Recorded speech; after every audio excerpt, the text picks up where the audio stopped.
Earlier this year, I was able to go to Las Vegas, Nevada for a business trip, and I stayed in the Trump International Hotel, a 5-star hotel on the Strip. I'll cover the entire hotel amenities in a separate video. In this video, I'm just going to be giving you an in-depth tour of the room that I stayed in. This was the first 5-star hotel I've stayed in, so let's document the entire experience. When you check in, you'll get your room key cards in this white envelope with gold lettering on the outside, a slip of paper if you want to do express checkout, a advertisement for their spa, a little bit of a coupon which I didn't get to use, and your key cards. And you can get different designs and they will all feature a different Trump property. All rooms in the Trump International Hotel in Las Vegas are suite style, so you can kind of see how the layout is when you approach your room. There are actually people who own an address here in the Trump Towers. So you'll see in just a moment, it basically has a studio apartment layout. But this is still a hotel, so it still has the typical securities of a hotel, including a physical door stopper. There's the emergency exit floor plan and a peephole, which is not covered, deadbolt, and it also blocks any digital key access when it is activated. Here's the privacy doorknob hanger, which has faux leather stitching, so it's not your typical throwaway paper version. Light switch for the foyer is right there. Entrance to the bathroom is right there, whose light switch are right here on the wall towards the right. And you can see it's a very spacious bathroom. It has travertine throughout. There's a big soaking tub with the bath mat and a mirror just above that area. Here's the small trash can. It even has Trump branded at the bottom for the paper, and you'll see that literally everywhere. And then you can see there's the bath towels in the nooks of the vanity and also some hanging on the shower and toilet door handles. But back to the sink area, the drawers and cabinets are pretty much empty, so you can store your stuff, with the exception of course, the provided hair dryer, which you can plug in one of two outlets here on the wall. In the corner from left to right on the sink top, we have a box of tissues, 2 glass cups, sitting on paper Trump coasters. Provided toiletries are actually still individually packaged versus the larger container size that we see often. Here's the bar soap, which you can place on this stone soap holder, and then another stone holder. You find the shower cap and some body lotion and face towel. Here's the other sink in this dual sink setup, and then a magnifying vanity mirror in the corner. And you can see the decor is gold everywhere, including the lamp shades. The toilet and shower spaces are separate and enclosed with these glass doors that really don't offer any privacy, but you can see there's plenty of space in both stalls. I find it funny that it looks to be an Ethernet or phone port right there next to the toilet. Next door in the shower stall, same door, very exposing, and there's the shower mat for the shower area. Everything is travertine. You can see stone everywhere. This one has just a simple top head shower, which is situated very high up, so tall people don't need to be scrunching over in this shower. There is a handlebar on the side. In the nook, you'll find individual small 2-ounce bottles of shower gel, conditioner, and shampoo. And oh, look at that, they are all Trump branded. While in the shower, initially I did notice that there is a piece of leftover hair from the prior resident. So, of course, I gotta be nitpicky in a 5-star hotel, right? And aside from these glass doors offering virtually no privacy, the main gripe I have with them is the fact that there is no dampening when they close. So imagining taking a dump at night and then you're with somebody else and they're going to hear that slam of the door when you close it. But again, on the plus side, this is a really large bathroom and there are plenty of places to hang your clothing, except for the back of the door, which I think, at least for my unit, it's missing the hanger for some reason. But now let's move on to the main living space. Firstly, on this wall, there is almost a floor-to-ceiling large body mirror, so you can look your best before exiting the door. And then also the light switch for the main room can be found here. And just below that are some outlets, which seems to be having some issues in this particular room. Along the other wall is just a bunch of built-ins, cabinetries, and storage. Starting from the area closest to the entrance, in these cabinets, there are 2 shelves right here. Above that is mostly just for decoration purposes, open shelving. To the left of that is one of your wardrobe closets that has some motion sensor lights that come on when you open, and does contain a luggage holder, ironing board, and iron. Some hooks and pockets to hold maybe some of your smaller accessories. And this is a notice of damage and liabilities as a guest here in Trump International Hotel. And there is a bar to hang your clothes, but no hangers provided, at least in this closet. The next closet over, however, again, motion sensor lights. Pretty empty except for a bunch of hangers, including ones with clips for skirts or pants. And it seems they forgot to restock the laundry service sheet, but here it is, their laundry and dry cleaning pricing breakout, and also the laundry bag. So I did give their cleaning services a try since I stained my vest, but you can see that unfortunately they weren't able to get it out. They even came with a sorry note featuring a caricature of, I'm guessing, Trump, and also it's printed in Korea. And as I was trying to close this particular closet, you can see one of the doors is a bit of ajar, and I wasn't quite sure how to really fix it. It just seems like some of the hardware is just not installed properly. But anywho, above the wardrobes, pretty high up, are additional storage. Moving onwards, you'll find some open shelving, including space for a flat screen TV. Time for the remote check. See how greasy it is. It's pretty much to be expected. Can definitely feel a little bit of oiliness. They definitely don't clean this on a regular basis. And if you turn it on, it does have your name on there and your room number, the weather, and you can even browse the Trump store or try to apply for the Trump card. And then as for storage underneath, there are some very shallow drawers, and the last one actually contains a safe. I appreciate all of them closed with a dampening effect. Now moving over to the kitchenette here, you can see that on the counter they provide you 2 Trump branded half water bottles, which they will restock every day if you do use them up. Then taking a look at the mini fridge situation here, it definitely is larger than most hotel mini fridges, but there isn't any freezer section, as you can see.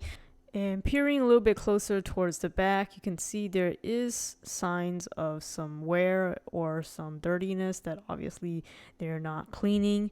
But otherwise, you do have a sufficient amount of counter space for this type of studio room. You got power outlets here, a 2-burner electric stove, which by default is locked to prevent accidental use. But if you look at the amenity sheets that comes with it, it does give instructions on how to operate it.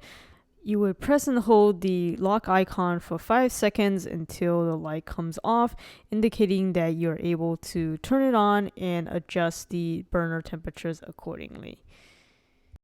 As for storage for pantry or your cupboard space, there is quite a bit here towards the top. Also above the microwave. Microwave is a decent size microwave. It's not one of those smaller mini ones. And continued storage to the left of the microwave. This sign here is just indicating that it is empty per county laws, but if you needed maybe pots and pans or some supplies, you can ask for it. On top of the counter, you'll find their coffee machine with their pods right here, and a few condiments like sugars and creamers, as well as Trump branded cup sleeves. Here is the sink. It's on the smaller side as you can imagine, but at least it has a proper disposal. Faucet head also has the shower head spray option. And as you saw earlier, underneath the sink next to the garbage disposal is a mini trash can. To the right of that, plenty of shallow drawers for cutlery and other items. And this one doesn't actually open. You can hang a towel there. And underneath here are some deeper shelving. And then finally, some open shelving, again, more for decor than anything else, but you can also find your ice bucket right here. And then in the storage cabinets, you will actually find sheets and blankets for the sofa bed.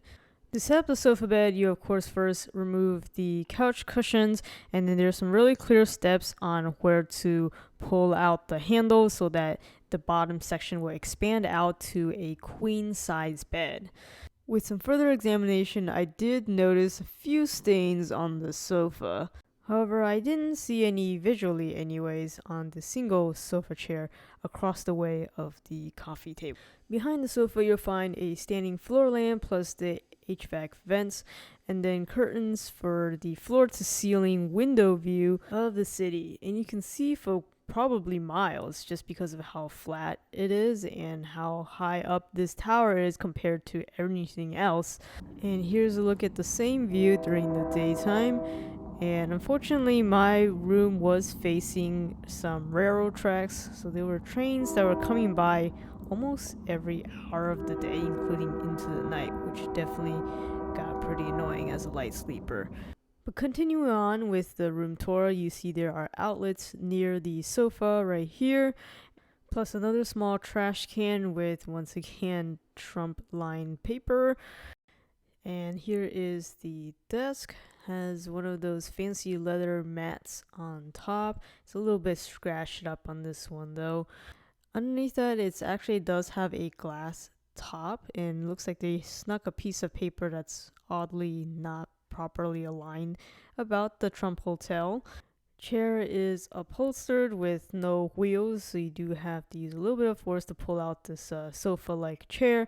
There's also another pull-out drawer within the desk that's empty if you want to store something there. Neighboring the desk, on one of the nightstands contains some outlets with a built-in wireless charger. And then the food menu is right there, plus a notepad and pen that, of course, both have Trump logo on it. At least the pen is quite nice. It's metal, has a nice weight to it. It feels premium. And then we'll find the hotel telephone. Nightstand has a shallow pull-out drawer and then open space underneath. Other nightstand just has another lamp and a wireless charging compatible alarm clock. No high-powered outlets, just USB-A and USB-C ports. In this nightstand's drawer, there's also nothing in it. And underneath, same story, open space. As for the king size bed, you can see they give you 4 nice big pillows that have a decent amount of stuffing in them. Mattress firmness was to be expected, a little bit on the firmer side, which I do prefer, but still soft at the top. Nice big headboard, and as usual, I am always checking for bed bugs since my previous incident of getting one in a particular hotel. But I found no signs of bed bugs, nor was I bitten during my stay, and I also noticed that their mattress is fully protected and enclosed, so that's always a good sign. Before I give you my rating from staying here for 4 nights, I want to point out the safeties and comforts. Here is the thermostat, a really basic one. And then the regular safeties, the smoke detector, carbon monoxide detector, sprinkler, and even a PA system speaker can be found towards the ceiling, and you can see that this room definitely does have higher ceilings, so it gives this space a really open and airy feel to it. Carpet is basically black with, I would say, T for Trump designs everywhere, so it's a little bit hard to tell how dirty it is, but I didn't see any obvious signs of dirt in the carpets. And then the hard floor areas are all stone travertine. So my overall thoughts staying here for 4 nights, it was overall quite pleasant. For a 5-star hotel, I have to say there were some things that kind of fell short for me in this particular room. One of those shortcomings would be the cleanliness. I did find some loose hairs in the shower and also in the closet. And then of course you saw the condition of the back of the fridge. And then some more minor stuff, I'm sure they tried to clean it, is, there's some small stains in the bed sheet and of course in the sofa. Plus, there are things that are just either broken or didn't quite sit right. For example, the housekeeping alarm button was missing its cover. There was the closet door not able to close fully, and then I'm not too sure what is going on with this outlet. Plus, there was this weird sound coming from the bathroom at night. And on top of that, you can expect the usual sirens from the street, even able to be heard all the way up here. Plus the trains. Perhaps this can be avoided if you pick a room that's not facing where the tracks are. It's probably worth asking when you check in, because it really was quite annoying. So not the best hotel I've stayed in, but definitely not the worst. For 5 stars, my expectations was obviously very high up. For the most part, the overall experience of the hotel was good. Maybe I just got a not so great room. But did you catch how many times Trump came up in this room tour? I counted 31. Well, 32, thanks to this complimentary Trump mouthwash that I got. But if you're curious about what the rest of this hotel offers, I'll be doing a whole separate tour on that. Get subscribed if you aren't already to see it when it comes out. But thank you for watching.